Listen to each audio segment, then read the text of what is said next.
juste un frère et une sœur qui jasent de finances en buvant du café.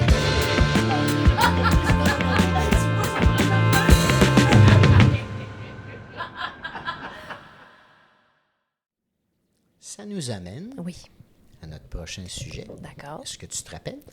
Oui. Vas-y, je te laisse mettre la table. D'investir en bourse aux États-Unis, Oui, Voilà. qu'en ce moment, c'est peut-être pas l'idée du siècle. exact. Je te remercie, t'as bien mis la table. Alors, deux choses me fatiguent Vas-y. avant qu'on aborde les chiffres. Oui. Alors, la première, il est notoire, et j'en veux pour preuve, qu'il y a un sondage Pew Research qui est sorti il y a 2-3 semaines maintenant que je l'ai vu. Il est notoire qu'en ce moment, pour des raisons politiques et des raisons d'échanges commerciaux, que les Canadiens ont en général changé un peu leur attitude et leur opinion par rapport aux États-Unis. Absolument. On l'entend beaucoup. Le sondage nous apprend, ou enfin nous dit, que les Canadiens, en général, ont diminué leur propension à aller en voyage aux États-Unis. Donc, cette année, il y en a moins qui traversent la frontière que d'habitude. Oui. Il nous évoquait également que ça en fait réfléchir un certain nombre sur la possibilité d'avoir un condo en Floride. Donc, le sondage venait nous dire que ça s'était répercuté dans un paquet de domaines. Parce qu'à la base, on entend beaucoup aussi au niveau de la consommation, tu sais, de biens, même à l'épicerie, puis les gens regardent de plus en plus l'origine des produits, là. Bien, tu as exactement raison. Et ça aussi, ça faisait partie du sondage. Donc, il y avait toute une liste. Il y avait une panoplie d'actions, ou je te dirais de secteurs économiques, où on voyait que les Canadiens diminuaient leur consommation américaine, leur investissement immobilier. Oui. Sauf, les Canadiens, présentement, achètent un record d'actions en bourse américaine. Ben voyons donc, t'es sérieux? Fait que ça va dans le sens contraire. Donc, présentement, les Canadiens, comme les Américains, comme les Européens, comme tout le monde d'ailleurs, sont avides d'investir dans, en particulier, la catégorie qu'on appelle les 7 magnifiques, là, dans laquelle on a Apple, Microsoft, Amazon, Nvidia, OK. Tesla, Google et Meta, qui est Facebook. Je les ai toutes nommées. Ouais, OK. Ça, en ce moment, là, ça attire énormément l'intérêt des gens qui mettent de l'argent en bourse. Tu penses-tu qu'il y a l'aspect, bien, premièrement, c'est des gros noms qu'ils connaissent. Ouais. Puis si on revient à ce qu'on disait d'être propriétaire d'une entreprise quand tu achètes des actions, c'est un appeal un peu, là, je pense, là. Il n'y a pas de doute que ça compte, ce que tu viens de dire là. Ouais. Mais c'est quand même un peu paradoxal Ouais, par de rapport au voir reste. que T'as raison. dans tout le reste, Ouais. il semble y avoir des Une répercussions, conscience. oui, négatives, et que là, tout à coup, dans le domaine boursier, non seulement c'est pas qu'il y a un effet neutre, les Canadiens présentement investissent un nombre record d'argent Wow. aux États-Unis. OK. J'ai un deuxième cas à parler, puis après ça, on va analyser pourquoi je pense que c'est pas une bonne idée. Puis OK. ça va être très intéressant de regarder des chiffres. Le deuxième cas, j'ai vu un clip sur Internet c'est un expert financier bien connu au Québec. Je ne dirai pas son nom, mais il a été à Tout le monde en parle au mois de mai 2025. Et quand on lui a posé la question, il a dit C'était pas une recommandation aux gens en tant que tel, mais ce qu'il a dit, c'est que lui, pour l'avenir, il demeurerait surpondéré sur le marché américain. Ça veut dire quoi? Surpondéré, ça veut dire qu'il estime que dans son portefeuille, il va vouloir détenir une plus grande participation dans des actions américaines que dans des actions canadiennes ou que dans d'autres. Autrement dit, plus que ce que les États-Unis ont une proportion fondamentale, on va dire, puis lui, il va être surinvesti. OK. C'est ça que ça veut dire surpondéré OK. sur le marché américain.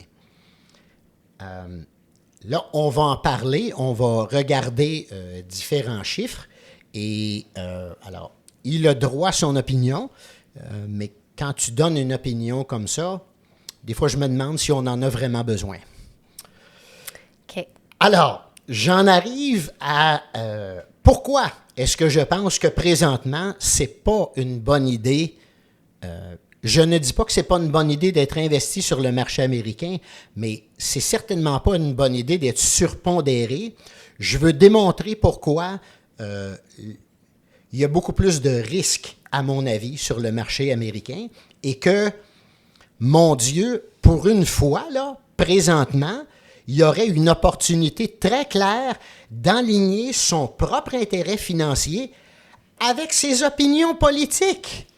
En plus. Si ça s'en allait en sens contraire, je serais probablement tiraillé, puis en fait, dans mon rôle, dans le podcast du Bro de la finance, je dirais probablement aux gens, ben non, suivez votre intérêt de votre portefeuille, puis si je pensais que les opportunités étaient meilleures sur le marché américain, je le dirais, même si ça ferait en sorte que je me ferais lancer des tomates.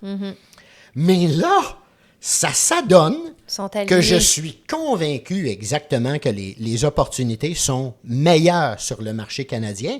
Encore une fois, je n'ai pas dit qu'il faut complètement sortir du marché américain, mais il faut le voir différemment. Et alors, pour être capable d'en arriver à un jugement comme ça, c'est sur la base d'une évaluation. Ah, on vient d'apprendre comment faire des évaluations. Oui. Et là, ce qu'on va voir en plus, c'est qu'il y a deux facteurs qui entrent en ligne de compte. Donc, le premier, c'est l'évaluation du prix qu'on paye sur le marché boursier comme tel, d'une part.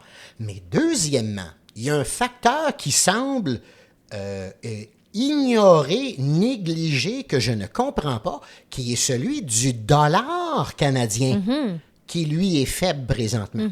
Et ça entre dans l'équation. ça aussi. OK. Alors, on va les prendre un par un. Donc, on va commencer par l'évaluation boursière. Oui. Puis ensuite, on va venir y ajouter le facteur du dollar également.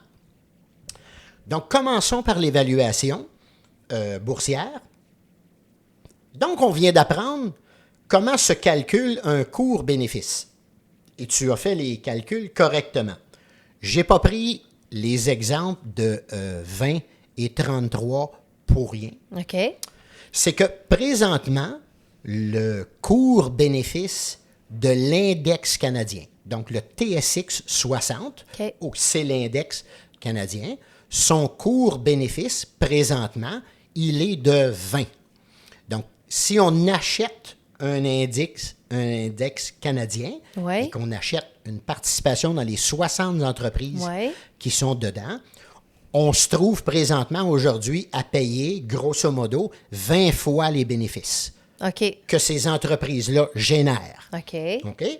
Donc, Donc, c'est 5 exactement. OK, c'est pas bon, ça? Ben, oui, je suis d'accord avec toi. OK. Parce que d'ailleurs, le cours-bénéfice historique du marché canadien, c'est à peu près 15. OK. 15, ça veut dire qu'on a un rendement d'à peu près 7 OK, oui. Tu vas me dire que c'est pas encore spectaculaire, mais 7, c'est mieux que 5. Oui. Bon. Donc, on en arrive à quelle conclusion? C'est très bon, le cheminement que tu fais. Donc, on en arrive à la conclusion que, ben, présentement, le marché canadien, il est un peu trop cher par rapport à son cours historique. OK. En tout cas, il est plus cher qu'il a été habituellement. OK. Ça, si on est un investisseur prudent, là, ça doit nous sonner une cloche. Ça doit nous dire que le risque de correction Une correction, c'est que les prix vont redescendre. OK. Quand c'est une grosse correction, on appelle ça un crash. OK. Un crash, c'est plus, je pense, c'est plus familier Ouais. pour bien des gens. Une correction, ça va être, admettons, 10-15 % on appelle ça une correction. OK. Puis quand c'est 40-50 % on appelle ça des crashs. OK. Mais c'est le même phénomène. Ce sont des prix qui redescendent. Et donc, si le marché canadien se corrige puis retourne vers sa moyenne, ça voudrait dire une correction d'à peu près 25 % OK. OK. Maintenant, le marché américain, Ouais. son index principal, le S&P 500, Oui. présentement, son cours bénéfice, c'est 30. OK. Ça veut dire que son rendement, c'est... Oh my God, attends, oh, je suis pas bonne. Ben non, mais vas-y, simplement, c'est 3,3. Parce que tantôt, tu as Ah oui, répondu. c'est ça. Quand je t'ai mis 33, Ouais. c'est parce que je te l'avais mis plus facile pour Ben que tu arrives oui. avec un chiffron. Ben oui. Mais là, on est dans un cas concret, je ne suis pas pour te mentir puis te dire quel co-bénéfice. Il est 33, il est à 30. OK. Mais ça veut dire que le rendement attendu sur cette base-là, puis là, s'il y en a 4-5 qui nous écoutent, puis qui font le fin finaux, puis qui disent « Ouais, mais il va y avoir de la croissance. » Oui, oui, oui, je comprends. On est encore dans des concepts de base, là, pour OK. comprendre où est-ce qu'on est quand même dans de l'évaluation pour les nuls. Oui. Bon. Alors, 3,3 Fait sur qu'il le est marché plus américain. bas que le Canadien. Exactement. OK. Et ça veut dire quoi? Donc, le cours historique, le ratio historique canadien, il est à 15, puis celui américain, il est à 17. OK. Donc, si on part de 30 et qu'on redescend à 17, versus si on part de 20 et qu'on descend à 15, la correction, voire le crash, va être plus sévère sur les marchés américains. Tout ça est normal. On est dans des ratios mathématiques. OK. Plus on paye cher, et présentement, si on achète sur les marchés américains, on paye plus cher que sur les marchés canadiens, bien, ça veut dire qu'on a un rendement qui est moins bon actuel, puis en plus, ça veut dire qu'on a un plus grand risque de correction dans l'avenir. Fait que, première étape, c'est OK. Investir sur le marché américain, c'est acheter plus cher et c'est obtenir moins de rendement. Première étape. Deuxièmement, le dollar. Tiens donc, toi. Ça donne que nous, ce qu'on détient là, dans notre pays, ce sont des dollars canadiens. Et quand on veut acheter des actions américaines, on les paye en dollars US. OK. Encore une fois, ça devient mon punchline dans notre podcast. Je vais dire, pour une raison que j'ignore. Quand les gens vont en vacances, là, Ouais. à Old Orchard ou peu importe cet été, ils en sont conscients qu'ils payent plus cher. Ton hôtel est plus cher. Ta nourriture. Avec la conversion, là, tu veux Ben dire. oui, Oui. exactement. Ouais. On voyage. Présentement, là, aujourd'hui, je l'ai regardé, le dollar canadien est à 72 cents américains. Ça veut dire que si on le voit de l'autre bord, là, Ouais. un dollar US obtient un dollar 37 canadien. Fait que c'est ça l'équation présentement. Donc, quand on s'en va en vacances aux États-Unis, nous autres, on arrive avec notre 72 cents pour payer un dollar canadien. Et donc, on doit le compenser, puis ça nous prend toujours un dollar 37 38? pour être capable. Hein? 38? 30, ben, T'as-tu dit 72? ouais. OK. Mais c'est 1,37 $. Ah, OK. Je pensais qu'il y avait... OK. Non. Donc, 37 points. OK, quelques. ça, c'est ça. Donc, Mais quand on voyage, parle qu'on de achète, vacances, ouais, on comprend. tout le monde est conscient de ça. Si on s'est fait un petit budget de vacances avant, là, on le sait bien. Ouais. Bon, ça va nous coûter 3 000 US en tout, fait que ça veut dire qu'on va être à 4 000 et quelques. Ouais. Bon. Fait que tout le monde sait ça. S'acheter un condo en Floride, même affaire. Tout le monde le sait. Nous, nos parents, d'ailleurs, en ont déjà acheté un à un moment donné, alors que le dollar canadien était à parité. Hey, Ça, c'était là. un Ouais. bon temps, Ouais. mais ça repasse pas souvent. Mais donc, dans un contexte comme aujourd'hui, tout le monde en est conscient. Ben oui. Un condo de 100 000, en quelque part en Floride, il nous coûte 137 000 Canadiens. Quand on arrive en bourse, c'est exactement le même phénomène. Si on veut acheter une action de la banque JP Morgan Chase et que son prix affiché à la bourse de New York aujourd'hui, c'est 100 $, il faut être conscient que nous, on la paye 137 $ pour l'acquérir. Alors, surinvestir sur le marché américain nous amène un double désavantage. On a celui qu'on a calculé en premier, qui est qu'on paye plus cher pour les mêmes bénéfices. Ouais. Et à ça, il faut ajouter qu'on achète un index plus cher et on le paye en dollars faibles.